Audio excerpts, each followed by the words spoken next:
And verse 1, sa Juda ang Diyos na ilahan, ang iyang ngalan bantugan sa Israel.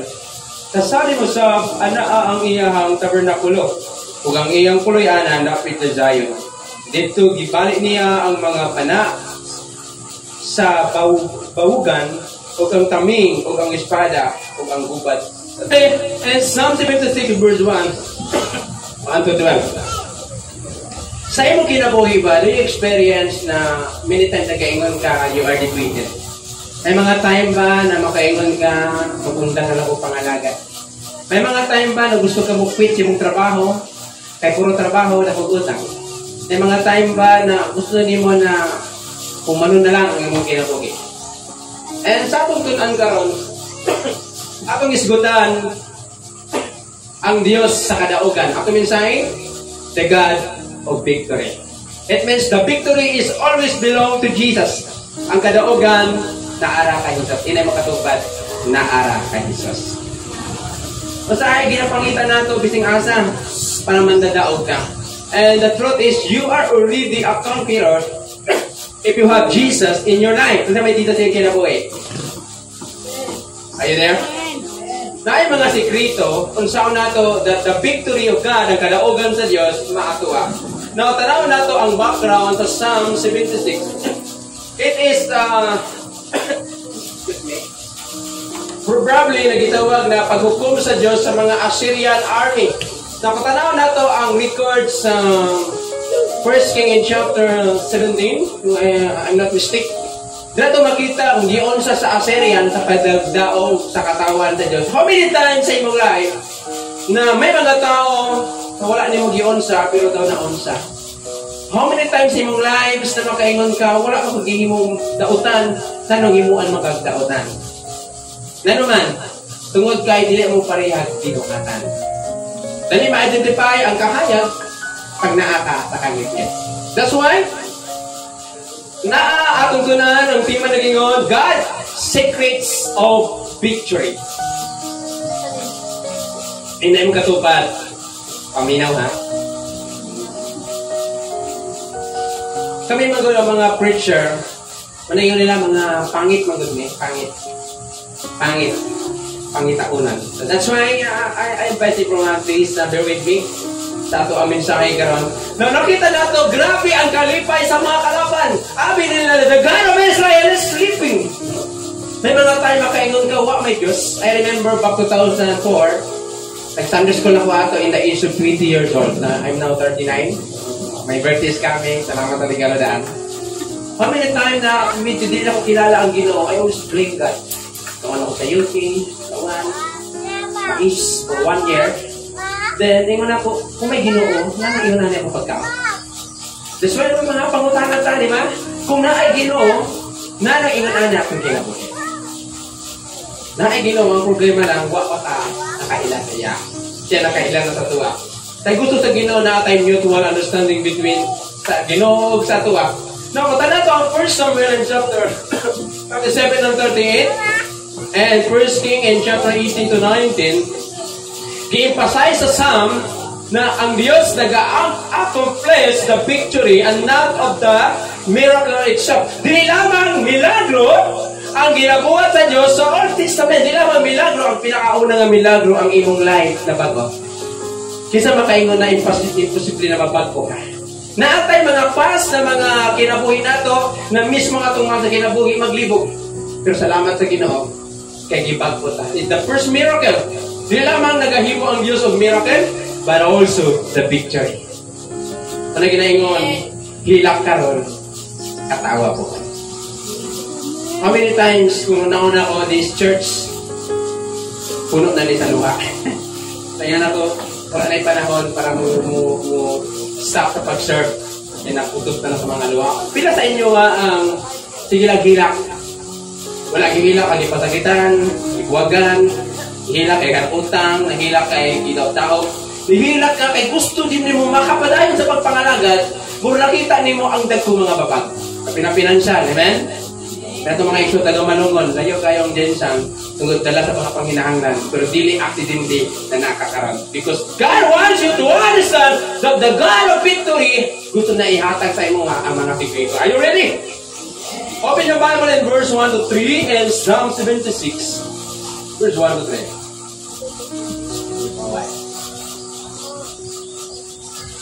Psalm 76. Sa Judah ang Diyos mailhan, ang iyang ngalan bantugan sa Israel. Tasalin mo sa anaa ang iyang tabernakulo, o ang iyang puloy-anan dapit sa Zion. Dito gibali niya ang mga pana sa bawugan, ang taming o ang espada o ang gubat sila. So kinisa, isa ka lawang na translation. So I'm not mistaken, it is a King James Bible. So I like English book. Dahil di kami iyang pang-istorya. But anyway, para sa imo, kung sa ka ang unang sikreto, sa mga gwapa diha, o nagapadayon ng kagwapa, kung sa imong sikreto, nanong ga-blooming ka karon. Kung sa imong sikreto, nanong bisan pag wala ka income, makamirinda ka man yapon. Kung sa imong sikreto na bisan wala ito di mong kwart, imong pitaka, pero sikag pangapi. Ini ang tatutad. Kita nyo mo ba eh? The first secret of victory is, according sa verse 1, sa Judah ang Diyos na ilhan. Take note the word na ilhan. See the word na ilhan. Kanay mong partner, kanay mong kachat, kanay mong silingan, kanay mong igsoon, kaila ba ka na? O basikon, nagdugay na mo uban, pero hindi ko kaila. Unang, walay undang inyong ang gira. Now, number 1, if you want the God of victory and your victory, according to Romans chapter 8, we are more than a conquerors. First, you must, and I must, we must know Him. Know Him. Kilala ka yun. Yes. And no other information here is the Bible. Hello? Kinsa ka ba nag-Bible? Kinsa ang nag-a-upgrade sa Bible even once a week? Importante kayo. Kapalutan na para mapabiling tang gwapo-gwapa, ay kita ginabuhat. Mapabiling tang hemsog, mapabiling tang pagsigan, o makapadayon sa pagpangalagad, na natin ginabuhat. And that is your own secret.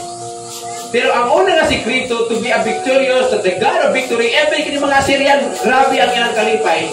Tungod kay, kung wala pa nakasala ang Israel, di ko sila kabuntog na Israel. And time na mahulog ka kasala, whatever sin you have committed, dira magmadaog ko ng yawa. Do you experience panahon na kay pagtuo? Panahon na nakadlok ka, nagwadua ka, nabalaka ka, nag-roaring pa lang ang lion, nagkurog-kurog na ka. Pinatarano, kaya na ito ba no? Hirapon na itong Pilipinas. But anyway na manalipod ka na ito. So number 1 is to know Him. When the northern kingdom of Israel was taken by Assyrian in 522 BC, many godly people moved into Judah. Tungod yan na tungod kay ang Israel na tunga sa duha, the northern and the southern. So ang northern na aside 10 tribes, and the southern is 2 tribes, Judah and Benjamin. And when the descendant of David was on the throne and the true priest ministered to God appointed temple. When the Assyrian army camped nearly in Jerusalem and threatened to attack, the angel of the Lord visited the camp. So sa diha na nabungkag na ang 10 tribes. So 2 tribes na napilin. Sa dihang nakitaan sa yawa na walang pigado na, takilid na imuhang dagan, nagkikiang na ka sa pagpangalagad, nagkuan na, grabe na mga problema, musamot sa atake. But God thinks, God sent a deliverer. Ano man, only 2 tribes know their God. Kung pangatanon ka sa Ginoo, how many percent kaila ka ba sa Ginoo? Kaila ba ka sa buha? Yung pastor niya diya, basta gamay na buhok, di? Kaputugig niya si? You must know the name, di ba? Basta ka nagsimba ka, basta kung una nga simbahan niya. Una siya. Importante sa tigam, the same sa imong Ginoo. Tanaw pang yawa ha, mingon ng yawa, if thou the son of God. Ituyo ito niya. Para kung mahimo, ma-challenge, matandog ang pride ni Jesus. Ano man, siya man yun ang anak sa Ginoo, ano kinamalang pa-question. Pinakauna yun, mga igsoon. If you know God, panahon na wala-wala ka, if you know the Bible, if the Bible says in Philippians 4:19, but my God shall supply. Patingala lang ka. Ma-amaze ka sa himuon sa Ginoo na ay milagro na mahitabo. Patingala, may mga tao din mo close. Palalak din mo gikas. Hello? I experience that. May mga tao na I remember sa amuang anniversary. So, medyo kayo man no, nag-agita og mga pagdudunga. Then someone chat pastor, mahatag ko 1K, mahatag speaker. Because you know God will provide. Sa nagsakit ka, if you believe that God, your healer, God will heal you. Kung sa nakita po, sa mga Assyrian, tungkol gabi na ilang panghambog, wala na makapuntog sa tuwa, all the countries, sa ilang palibot, napili na nila. Pero nagkamali sila. Ang Diyos sa Israel, ang Diyos nimo. One angel, ang ipadala, 180,000 ang ipatay in one night. Ingon anak, ang milagruso, ang mandadaong ng Diyos. Ang sekreto lang, kilala ka ang Ginoo. Importante kayo mga igsoon na naatay mga lifers. So that's why I don't underestimate the Word of God. Hebrews 4:12, the Word of God is powerful, quick. Kamhanan kayo ang ato ang Ginoo. Amen? Yes. If we are to know the true and living God, we must read the Bible and a Jewish book. Kinanglan nato kung makailata sa Ginoo, pasahon nato ato Bible. Kung makaila ka sa imuhang partner, dapat kilalahon din mo. In order na malas ang away. Kaya walay pamilya, walay relasyon na wala nag-aaway. Naaginak, pero las lang. Kaya dili malikaya na naamoy panagpingkil. Pero kung sige nag-away, wak kakaila. The same mong Ginoo. Bila na katuig na nalagad. 50 years, na may 50 years today. 40 years, 20 years, 30 years. 1 week, 1 day. Ang pinakasekreto lang, kilala ka ang imong nga Diyos. Hello? Kaya lisod kayo mga lagad ka na makakaila sa imong Creator. Makakaila sa imong manluluwa. That's why, kung ka magkaila, kung kinsa ka sa atubangan sa Ginoo. You are the child of God. Amen? At you can command, even money, Lord, prangka ka sa Ginoo, Lord, wala ko imanani. Kaysa maghuli ka diya, magmukho ka diya, sakit imong ulo, hindi ka kakaon, wakay tulog. Sa naman, tiguna-huna sa problema na di mo kaisulba nun. Na kay Diyos nagamhanan, na kay Diyos na nag-aingon, I will help you, I will guide you. Isaiah 41 verse 10. So, the first secret is, know Him. Yan ang katupad mo. Kailan na ba ka sa Ginoo? Verses 4 and 5. Tayo sundalo na nag-open na ba? Dala ka. 4 and 5 and 76. Salmo 76, 4 and 5. Ikaw mas mahimayaon og halangdon kaysa mga bukid nga tukbunon. Ang mga maisog gipang ilugan, siya nga mahikatulog. Sa ilang pagkatulog, kung walay usang kusgan nga mga tao makalaglag sa ilang mga kamot. Ikaduha, unang sekreto, kilala ang Ginoo. Ikaduha, trust Him. Maging walay pili kung kilala nimo ang Ginoo, o dili ka mo sali. Kasi gina sa mga sali ng mga mister na maningkamot ako. Ayan, may pati kumpare. Hello? Do not compare your partner to the other person. Good guy. Importante nila, someone will believe din yung panahon sa wala-wala sila. Panahon na nanaat sila, malipayo ng inyong pamilya. When you read the 2 Kings and Isaiah, the account of Assyrian's invasion of Judah,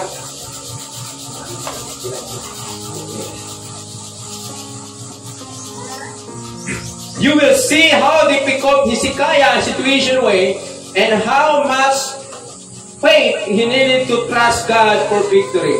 Sa niyang giatake sa Assyrian ang Judah sa Jerusalem as a king kung saan niya pag-atubang ang daghan kaayo millions of soldiers na nasa gawa. Kung ikaw bilang nanay, bilang tatay, kung saan niyo mo pag-encourage mong parte sa pag-atubang sa kinabuhi, bisan nakita nato na lisod ang tanan. So, ang the best na himon, saligi ang Ginoo. Sama sa gihimo ni King Hezekiah, nagsalit sa Ginoo, but the God of glory whipped out the Assyrian soldiers as they sleep. Nakatulog ang mga kaaway, wala sila kakabalo, katapusan ko nilang halo.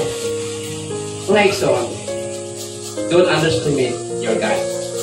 Kung sabahin mo ang situation financially, kung pamilya, makaingon ka, Lord, it's impossible to survive. Isa lang kapulong atong trust.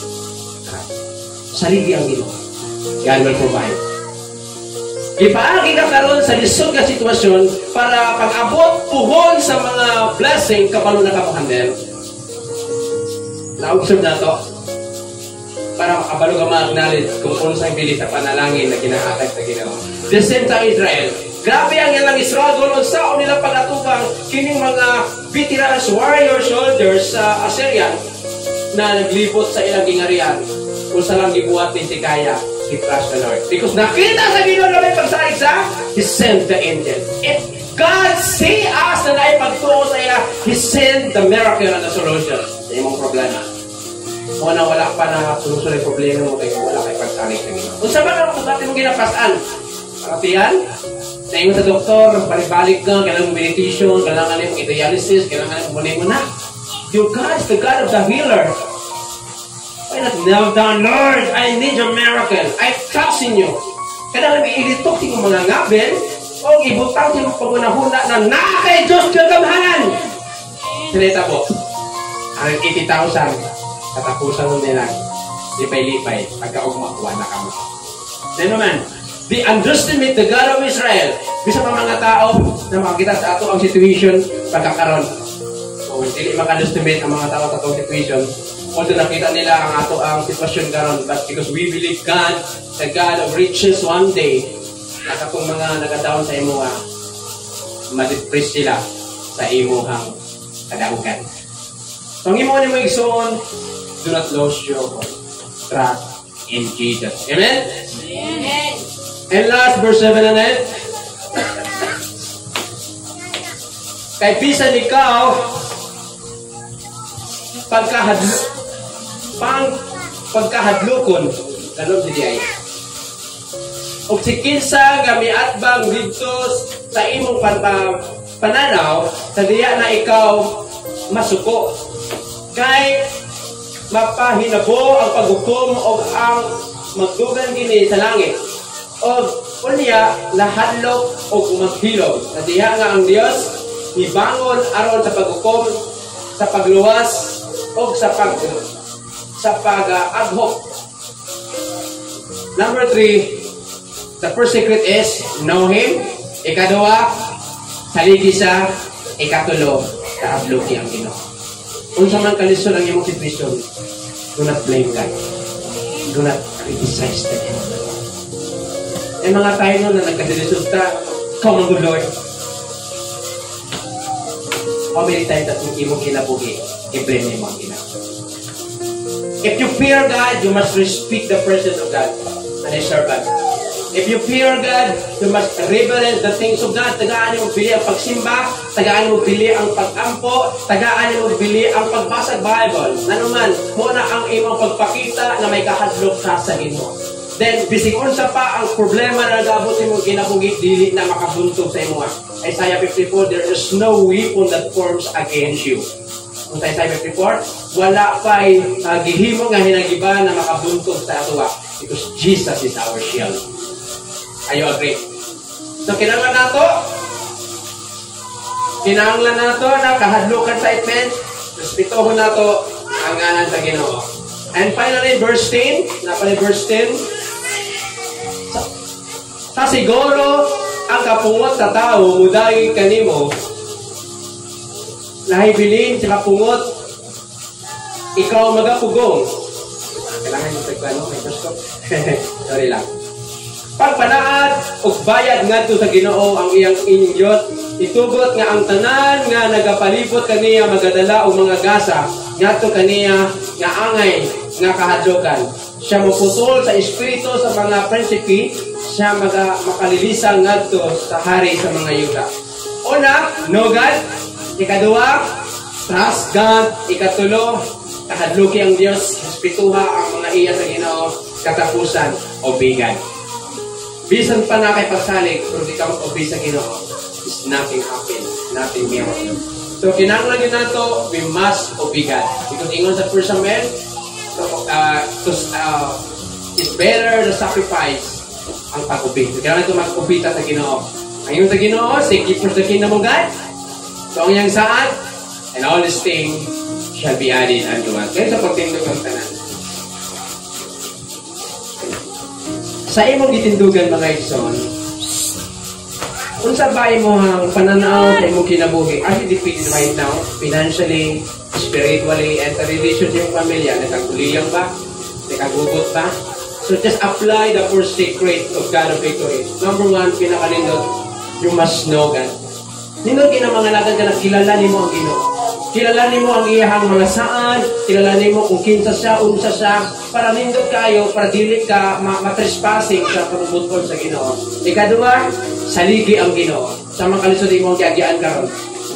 Sa mga battle, o sa man kalisod sa pamilya, padayon ka magkasalig sa Ginoo. Ikatulo, kahadloki ang Ginoo. Respetuha ang Ginoo. Katapusan, obigan. Kung sa man battle mo karon, iyahin niya ko tanan sa pagka-close your eyes and bow your head. I give you a minute to pray to God. Isulti sa Ginoo. What your battles today, and God will send an angel to help us.